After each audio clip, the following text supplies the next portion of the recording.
중장기적으로 보고 접근을 하는 것보다는 지금 시점에서는 조금 단기적인 흐름으로 접근을 하는 게 안타. 네, 저는 개인적으로 낫지 않나라고.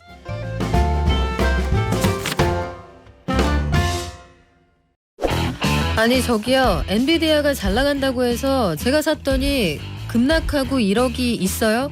이런 글들이 게시판에 최근에 굉장히 많이 올라옵니다. 심지어 내가 하루면 봐주려고 했는데 3거래일 연속 13% 빠지면 저 진짜 울 거예요. 이런 글들도 오늘 올라오네요. 엔비디아 왜 그럴까요? 그리고 유턴을 맞은 SK 하이닉스 한미반도체 오늘 급락 출발했다가 지금은 낙폭 거의 회복을 했습니다. 앞으로 어떻게 될까요? 지금 사신 분들, 고점에 잡은 분들은 킵, 셀, 바이 어느 쪽일까요? 미래에셋 김석환 연구위원에게 물어보겠습니다. 안녕하세요. 안녕하십니까. 그 표정은 뭐죠? 어렵네요. 아예 엔비디아 왜 그러는 거예요? 네. 그러게요. 좋다더니. 좋죠. 네. 기업은 당연히 좋습니다. 뭐 지금 보면 전체적으로 저희가 이제 기업의 탑라인이라고 하면 저희가 보통 가장 기업이 돈을 잘 벌고 있다라고 하는 걸 계산을 할 때 매출을 보잖아요. 뭐 이거는 엔비디아뿐만이 아니라 모든 기업 또는 그렇죠. 모든 네. 기업을 운영하시는 분들은 다 그렇게 계산을 하는데 엔비디아의 최근 1년 내지 한 2년 정도의 매출 성장세를 보면 정말 기하급수적으로 성장하는 모습들 좀 보이고 있고 뭐 익히 잘 아시는 것처럼 그 중심 그 AI라고 하는 게 그 중심이 되고 있다. 그리고 그 중심에 엔비디아가 있는 거는 맞습니다. 뭐 그렇기 때문에 전체적인 성장성 측면에서 본다라고 하면 거기에 누군가가 뭐 토를 달지는 않죠. 그렇죠. 지금 네. 전 세계에서 엔비디아만큼 돈 잘 버는 회사가 어디 있어요? 그렇죠. 이제 그래서 이제 문제는 다만 그 쏠림에 대한 부분들이 시장에서는 계속해서 좀 우려스럽게 보고 있는 측면이 있다라고 하는 거죠. 그러니까 가령 예를 들면 이런 거죠. 뭐냐면 연초에는 우리가 이제 뭐 흔히들 시가총액을 가지고 이제 얘기를 많이 하는데 미국의 S&P 500의 시가총액이 연초 이후에 대략 한 6조 달러 정도 증가를 했거든요. 근데 이제 그 중에 한 35% 대략 한 2조 달러가 엔비디아 혼자. 많이 올랐네요. 라고 보면 되겠죠. 네. 뭐 많이 올랐다. 뭐 이런 이제 논리가 생성이 되는 거죠. 그리고 또 하나는 이제 저희가 한 2년 전으로 돌아가 보면 2022년 말 정도에 가게 되면 당시 이제 오픈 AI라고 하는 회사가 이제 2022년 10월에 챗 GPT라고 하는 베타 서비스를 내놓게 되고 이제 그러면서 당시에 엔비디아 시가총액이 대략 한 5,500에서 6천억 달러 정도였습니다. 그럼 지금은 3조 달러가 넘죠. 네. 그러니까 실제로 보면 올해 단기간에 좀 많이 올랐다라고 하는 부분에 대한 그러니까 기술적인 부담이 있다라고 보면 되겠고 이제 또 하나는 밸류에 대한 부담도 분명히 있다. 단기간 좀 그렇게 밸류에 올라오니까. 대해서 그게 특히 의견이 갈리는 부분이잖아요. 이 밸류를 많이 올랐다고 해서 지금 옛날에 다른 회사들하고 비교할 수가 있냐. 얘들은 안 가던 길을 가는 건데 이런 의견도 있잖아요. 그게 지난 1년간은 괜찮았던 것 같아요. 그게 그러니까 제가 예전에도 한번 나와서 말씀드렸던 게 작년 그 5월달 이맘때 보면 엔비디아의 12개월 선행 PR이 그러니까 보통 이제 저희가 주가와 이익에 대한 비율로 보잖아요. 그게 70배였어요. 그런데 아시겠지만 작년 이제 우리 연간 그 달력 기준으로 보면 2분기, 3분기, 4분기 이렇게 갈수록 항상 서프라이즈한 실적을 내면서 그때마다 밸류에이션이 뚝뚝뚝뚝 떨어졌어요. 그러니까 작년 말에 20배 후반까지 떨어졌습니다. 와. 그러니까 20배 초반까지인가 아무튼 떨어졌어요. 돈을 워낙 많이 벌어서. 네. 그런데 이제 올해 같은 경우에 보면 엔비디아가 주가가 지난주부터 최근 3거래일 동안 이제 고점 대비로 보면 한 16% 정도 떨어졌거든요. 떨어졌는데 지난주 고점 기준으로 보면 연초 위에 거의 한 180% 가까이 올랐어요. 그러니까 이익에 대한 추정치는 어느 정도 좀 머물러 있는데 그렇다고 해서 이익 추정치가 과거에 비교했을 때 어마어마하게 늘었죠. 네, 어마어마하게 절대적인 수치는 어마어마하게 늘었습니다. 그런데 중요한 거는 주가가 올라가는 퍼포먼스가 좀 더 높게 그리고 빠르게 갔다라고 하는 거죠. 이제 거기에 대한 부담들이 최근에 좀 나타났다라고 하는 거고. 근데 이제 이건 뭐냐면 또 이렇게 주가가 올라가게 되면 기업 내부에 있는 직원들도 들썩들썩 하는 거죠. 그렇죠. 스톡옵션 받았던 사람들도 당연히 있을 뭐 거고. 다들 이제 백만장자가 됐다라고 해요. 무엇보다 그 젠슨 왕은 애초에 공시를 했잖아요. 네, 맞습니다. 나는 꾸준히 주식 분할할 이후에 팔 거야. 네. 얘기를 했는데 맞습니다. 이것도 자라보고 놀란 가슴 소뚜껑 보고 또 놀라는 건가요? 그렇죠. 그리고 지금까지 판 것보다 앞으로 팔 게 더 많다. 내년 3월까지. 이제 그렇게 되면 이제 우리나라도 마찬가지잖아요. 그러니까 그 기업의 오너 또는 이제 대주주가 혹시나 그 기업에 대한 지분을 축소하거나 더 사는 건 상관이 없습니다. 그런데 축소하거나 이렇게 되면 조금 고점인가? 투자 이런 느낌이 심리에서는 있죠. 네, 위축되는 모습들이 없잖아 있다라고 좀 보시면 될 것 같고 또 하나는 이제 중요한 거는 제가 방금도 말씀드렸지만 엔비디아의 절대적인 숫자들 그러니까 매출이라든지 이익이라든지 엔비디아는 그 이익률이 70%가 넘습니다. 저희도 말씀드릴 때마다 이게 실화인지 모르겠지만 네. 진짜 그렇습니다. 이렇게 설명드리거든요. 네, 우리나라 반도체가 정말 잘 한창 호황이었을 때가 2017년, 18년이었거든요.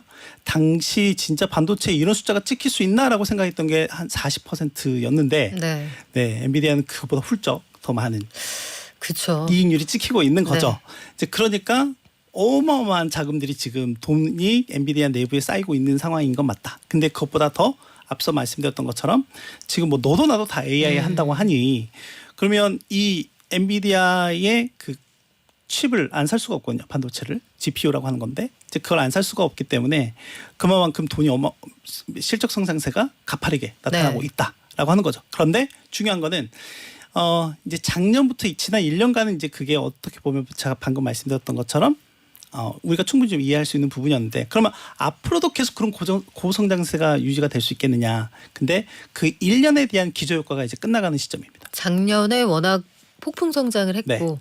그러면 그것과 비교해서 올해 추가로 나올 성적이 작년만큼의 퀀텀 점프가 가능할 거냐. 네, 이제 거기에 대한 기대치가 좀 낮아지고 있는 부분이 있죠. 그래서 지난 그 5월 말쯤에 엔비디아가 실적 발표를 했고 이제 그게 딱 이제 1년째 되는 시점이었거든요. 이제 그러면 이제 앞으로 나오는 실적에 대한 증가 부분들은 좀 이전보다는 둔화될 수밖에 없다. 하지만 다시 한번 말씀드립니다. 네. 절대적인 수치는 정말 높아져 있다. 그렇죠. 숫자는 높아요. 근데 그래서 우리가 제일 궁금한 건 이거예요. 일단 갖고 있는 사람들은 그래서 조정받고 다시 올라갈까요? 이게 궁금하실 거고 주가가 지금 3거래일 동안 13% 가까이 빠졌으니까 없는 사람들은 지금 들어갈까요? 이게 궁금할 거고 차익 실현 안 하신 분들은 차익 실현할 시점인지 이것도 궁금하실 수 있거든요. 네, 그리고 일단 먼저 말씀드리고 싶은 건 절대 고점에서 팔 생각은 하지 마셔라. 고점은 그 누구도 모른다. 네, 주식시장은 신도 모르기 때문에. 근데 사실 우리끼리 하는 얘기지만 네. 무릎에서 사서 어깨에서 팔라고 하지만 그렇게 무릎이 했으면 다 부자 어딘지 됐죠. 어깨가 어딘지 이 증권사 다니는 사람도 다 아는 거 아니잖아요. 모르죠. 그거 아유, 어떻게 많은 합니까? 사람이 알고 조금만 모르는 거 아니에요? 아닙니다. 아니에요. 저 그 반대겠죠. 정확히 아는 사람이 누가 있겠어요, 솔직히. 뭐 아무튼 네. 이제 지금 현재 엔비디아의 시점을 본다라고 하면 뭐 일단 개인적인 생각으로는 일단은 기술적 조정이 어느 정도 좀 진행이 된 것 같다라고 좀 보고 있고요. 다만 지금 시장의 대장주는 엔비디아이기 때문에 네. 솔직히 이 엔비디아 주가 하락에 대한 부담은 여전히 좀 나타나고 있는 상황이긴 하다라고 보고 있고요. 근데 어찌됐건 지금 전체적인 시장의 흐름은 나쁘게 보고 있지 않은 상황이기 때문에 엔비디아에 대한 기대감 좀 여전히 진행될 가능성은 높다. 회복될 수 있다. 네, 일단은 뭐 단기적으로 가파른 낙폭이 나타났기 때문에 그 낙폭에 대한 반발적인 뭐 리바운드 나타날 가능성이 있다라고 보고 있기는 합니다. 다만 중요한 거는 그동안에 꾸준하게 유지가 됐던 이제 상승 추세에 최근 3거래일 동안 거의 한 10% 넘게 이제 하락을 하면서 그렇죠. 약간 조정 국면에 대한 모습이 좀 나타났기 때문에 여기에서 저는 뭐 엄청나게 적극적으로 비중을 늘리셔라라고는 솔직히 말씀드리기 저는 개인적으로 어려워요. 그러면 네. 저가 매수를 바랬던 분들이 들어가기에는 적절치 않은 거예요. 다만 중장기적으로 보고 접근을 하는 것보다는 지금 시점에서는 조금 단기적인 흐름으로 접근을 하는 게 안타. 네, 저는 개인적으로 낫지 않나라고 보고 지금 있어요. 같은 장에서는 오랫동안 킵하는 그 전략은 좀 위험할 수 있고. 왜냐하면 아까도 네. 말씀드리긴 했지만 지금 지난 1년 동안 그러니까 지난 1년 어느 시점에서 들어왔다라고 하면 오케이. 자, 그런데 지금 시점에서 들어가기에는 꽤 부담스러운 가격대인 건 맞다. 그렇죠. 네, 가격과 밸류 그리고 앞으로의 비싸니까 부분을 쪼갰겠죠. 좀 본다라고 하면 네. 라고 이제 생각이 되죠. 네. 알겠습니다. 그러면 지금 공격적으로 장기 투자 이건 아닌데 단기 트레이딩 관점에서 접근하시는 건 나쁘지 않다. 그러니까 현재 시점에서 만약에 내가 지금 한 10% 넘게 빠졌으니까 한번 단기적으로 들어가 네. 볼까라고 하시는 분들이라면 네. 뭐 그럼 갖고 있는 사람들은 회복될 때까지 그냥 킵하면 될까요? 뭐 일단 기존에 이 가격대보다 더 낮은 가격대에 사셨던 분들은 부담은 없는 상황이긴 하겠죠. 이제 다음 혹시나 이제 반등이 나와서 가을 이제 엔비디아의 주가가 다시금 회복하는 모습이 나왔을 때 가장 중요한 포인트는 이전 고점이 있을 거잖아요. 분명히 이전 그렇죠. 고점을 얼마만큼 회복해 주느냐가 얼마나 빠르게 그리고 회복해 주느냐가 가장 중요한 관건이 되겠죠. 기술적으로는. 네. 지금 엔비디아 주가 보면 두 가지 표현으로 정리가 되네요. 많이 올랐다, 쫄았다. 그렇죠. 약간 쫄았어요. 좀 근데 앞으로 어떻게 될지 상황은 좀 지켜봐야겠고 네. 엔비디아뿐만 아니라 반도체주 전반에 대해서 그동안 우리 너무 달린 거 아니야 이런 얘기도 있어요. 하지만 우리는 마이크론 실적을 대기하고 있잖아요. 네. 마이크론 실적 전망은 어떻습니까?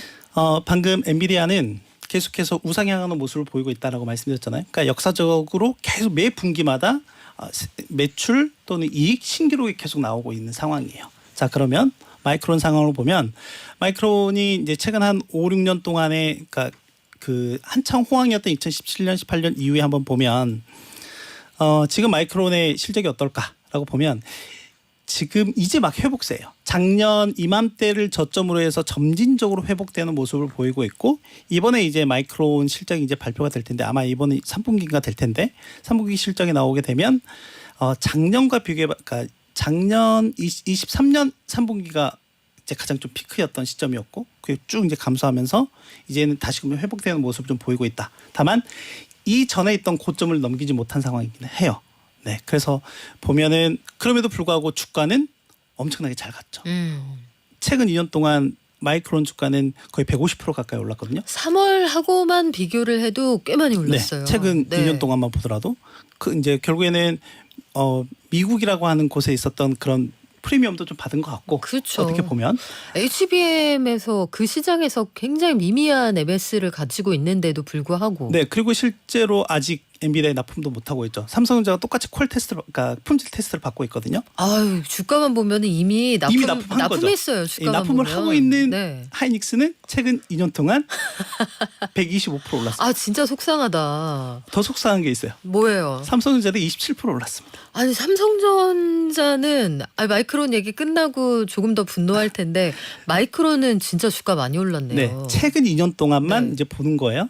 이제 물론 이제 지난 3거래일 동안 좀 하락세가 좀 있었기 때문에 그걸 감안하더라도 마이크론이 120%가 넘게 올랐던 거죠.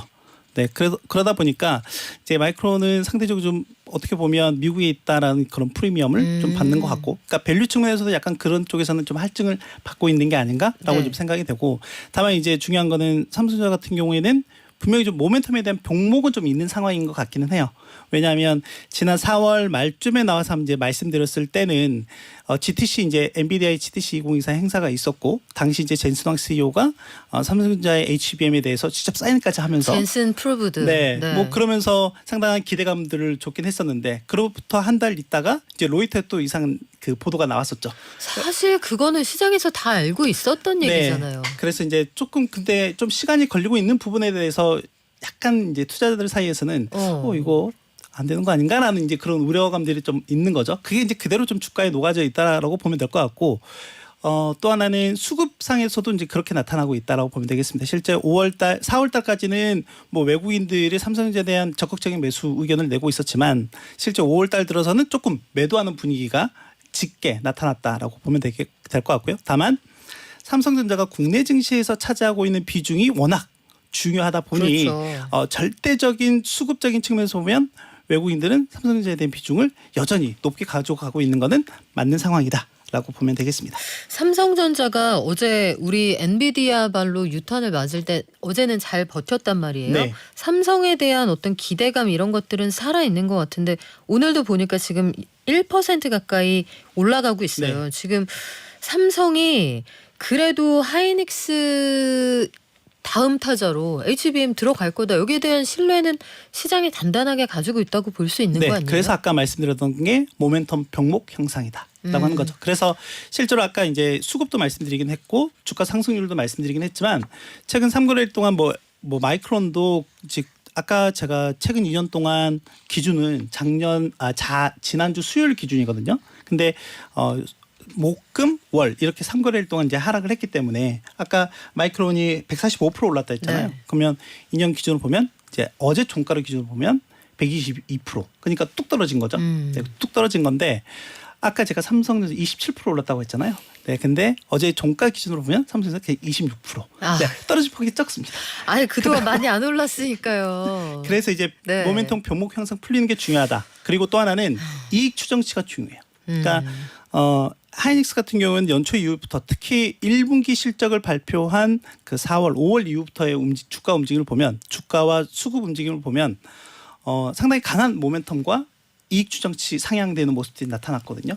근데 상대적으로 삼성전자는 그렇지 못하다. 연초 이후에 계속해서 플랫한 형태를 보이고 있는 상황이다. 근데 만약에 방금 말씀드린 그런 네. 병목들이 풀리는 시점들이 나오게 되면 분명히 여기서 한번 탁 올라가는 모습이 나오게 될 거예요. 그러면 저는 그 시점이 실제로 보면 삼성전자에 대한 리레이팅뿐만이 아니라 우리나라 증시에 대한 리레이팅도 가능하다라고 보고 있습니다. 그럼 2,800 시원하게 뚫고 올라가서 2,900까지 가는 거예요? 그럴 수 있죠. 충분히. 네, 충분히 그럴 수 있다고 봅니다. 우리가 마이크론이 약간 배 아프면서도 그들의 실적과 가이던스가 좋기를 바라는 건 사실 반도체 업황 전반에 풍향계 역할을 하기 맞습니다. 때문이잖아요. 마이크론이 가이던스로 긍정적인 그 시선을 보여줄 것 같으세요? 뭐 일단은 전체적인 이제 전방 산업 자체가 커져가고 있는 모습들이 나타나고 있기 때문에 일단 가이던스나 이런 부분들은 꽤 긍정적으로 나올 가능성이 높다라고 보고 있고요. 다만 이제 그게 중요한 거는 제가 이제 중요하게 보는 거는 과연 이전만큼의 주가 퍼포먼스를 내는데 충분한 그 촉매제가 될 수 있을까에 대한 부분에서 본다라고 하면 좀 이전보다 좀 감해질 가능성이 높다라고 보고 있고 또 하나는 결국 이제 주식시장이 약간 선반영하는 부분들이 좀 있기 때문에 충분히 주가에는 그런 부분들에 대한 기대치나 뭐 이익에 대한 이런 추정치라든지 그런 부분들이 좀 많이 반영이 되어 있는 상황이라고 저는 보고 있어요. 근데 우리가 증시에서나 뭐 부동산에서나 투자할 때 제일 좋은 게 싸게 사는 거잖아요. 그럼요. 싼 거 사서 비싸게 파는 게 투자에서 짱인데 지금 우리가 이야기하는 종목들은 사실은 이 메뉴판에 올라온 지 꽤 됐단 말이에요. 맞습니다. 여기에 올라오지 않았는데 우리가 좀 눈여겨볼 만한 그런 종목 섹터 이런 건 없습니까? 그런 종목 섹터 뭐 일단 갑자기 이제 의견을 물어보시는 거잖아요. 네네 오피니언. 네. 일단은 아무래도 이제 올해 대선이 좀 남아 있는 상황이기 때문에 그런 측면에서 보면 약간 이제 이벤트 차원에서의 전략적인 접근이 올 하반기간 좀 가능하지 않을까라고 좀 보고 있는 상황이긴 하거든요. 이제 그런 측면에서 보면 결국에 이제 바이든이나 또 민주당이나 공화당 어느 한쪽은 승리할 거기 때문에 그렇죠. 그 가운데 들어가 있는 교집합을 보는 게 중요하다라고 보고 있어요. 이제 그렇다라고 하면 결국 인프라 쪽인 것 같아요. 인프라. 네. 누가 이제, 되든. 네. 인프라 쪽은 뭐 바이든 대통령이든 지금 트럼프 후보든 간에 미국의 인프라가 워낙 좀 낙후되어 있기도 전선을 하고 깔지 않고서야 방법이 없을 테고. 맞습니다. 그리고 또 하나는 이 AI가 촉발한 전력 소비가 또 있습니다. 네. 네, AI 지금 중심으로 해서 뭐 데이터 센터나 이런 것들이 앞으로 어마어마하게 지어질 텐데 그런 거기에 발전기도 대한, 필요할 네, 테고. 전력 소비와 관련한 부분들에서 보면 특히 이제 그러다 보니 AI 칩을 만드는 회사들 말고 그 다음에 어떤 섹터가 후광 효과를 받을 수 있을까라고 봤을 때 가장 이제 곽광이 됐던 게 유틸리티 쪽이었거든요. 네, 그래서 뭐 유틸리티 같은 경우도 뭐 직접적인 개별 종목에 대한 투자보다는 저는 일단은 뭐 ETF나 이런 쪽을 중심으로 해서 접근하는 게 위험 분산 차원이라든지 최근에 우리나라 달러원 환율 같은 경우도 꽤 높은 수준에 와 있는 상황이기 때문에 그런 관점에서 보면 분명히 좀 리스크 헤지는 좀 필요한 상황인데 그렇다라고 하면 저는 개별 종목에 대한 리스크보다는 좀 더 ETF 쪽으로 접근하시는 게 낫다라고 생각합니다. 그러네요. 최근에 엔비디아 투자를 직접 하시는 것보다는 한 20% 이상 비중을 담고 있는 펀드 이런 쪽으로 접근을 해보시는 것도 나쁘지 않을 것 같은데 그나저나 이 모든 사달에 아주 기저에 깔려 있는 건 도대체 금리 언제 내릴 거야 이 얘기잖아요. 네. FOMC 전후로 시간이 좀 떨어지면 우리가 그 얘기를 안 합니다만 결국은 물가 떨어져서 금리 내리면 증시가 좀 살아날 거야 예상해 볼 수가 있는데 간밤에 연준의 주요 인사들이 이 정도 추세로 5월 지표 같은 게 한 번 더 나오면 금리 내릴 수 있어 이런 얘기도 하더라고요. 살아날까요? 어때요? 일단 제가 좀 고민을 해봐야 될 게 물론 그 유동성이나 전체적인 시장 흐름에서 매크로적인 측면에서 보면 금리 인하가 줄 수 있는 되게 긍정적인 효과들이 많이 있다라고 볼 수 있습니다. 그런데 제가 좀 간과하지 말아야 될 건 뭐냐면 과거에 이제 미국의 뭐 이제 그냥 이거는 어떻게 보면 그냥 통계적으로 나오는 이제 수치이긴 하지만 항상 이제 금리 인하를 하는 시점에 그러니까 금리 인하라고 하는 거는 어떻게 보면 과거에는 좀 안 좋은 상황에서 했던 거였죠. 경기가 나빠질 맞습니다. 때 살리려고. 경기 침체가 발생했을 네. 때 어떻게든 더 부양을 시키기 위한 이제 그런 정책들이었고 이제 그래서 지금 시장이 가장 높게 가져가고 있는 연착륙에 대한 기대는 물가가 스무스하게 내려오고 그리고 경제 성장은 완만하게 보이면서 이제 이런 와중에 연준이 금리 인하까지 하면 그게 이제 금상첨화다라고 얘기를 하고 있는 거고. 네. 근데 아시겠지만 연초에 시장이 올해 연준이 한 6번, 7번 정도 금리 인하할 수 있어라고 네. 예상을 했고요. 뭐 김치국을 네. 한 삽에 마셨죠. 물론 네. 그때도 이제 김치국이라고 말씀을 드렸었는데 근데 지금에 와서 보니까 6월 FOMC에서 되게 매파적이었어요. 올해 3번 정도 금리 인하를 할 걸로 예상을 했는데 한 번 하겠다라고 했는데 이제 시장은 지금 어떻게 보면 야 그래도 2번 할 거야. 9월에 한 번 하고 그다음에 네. 이제 연말쯤에 가서 한 번 하겠지. 우리는 아직 포기 안 했어요. 라고 이렇게 얘기를 하고 네. 있는 상황이죠. 근데 이제 중요한 거는 뭐 우리가 보고 있는 실질적인 물가 지표들은 계속 좀 둔화되는 모습들을 좀 보이고 있는 상황이긴 하지만 실제 미국인들이 느끼고 있는 이 물가에 대한 네. 그 생활 실질적인 경험치나 기대치가 꽤 높은 상황이다. 근데 이게 어떻게 잡히느냐가 전 더 중요하다라고 보고 있습니다. 그래요. 앞으로 어떤 경로를 걷게 될지 이거 참 걱정스러운데 N값 이것도 문제입니다. 우리 원달러 환율 이렇게까지 높아지면 안 되는데 오늘은 소폭 내려갔는데 네. 어제는 좀 무서웠죠. 90원 위에서 좀 움직이기도 하고 앞으로 한 치 앞을 예상하기 어려운데 우리 좀 자주 만날까요? 자주요? 네. 자주는 만나고 싶지 않지만 저희가 또 자주 만나도록 자리 마련하겠습니다. 지금까지 미래에셋 김석환 연구위원이었습니다. 고맙습니다. 감사합니다.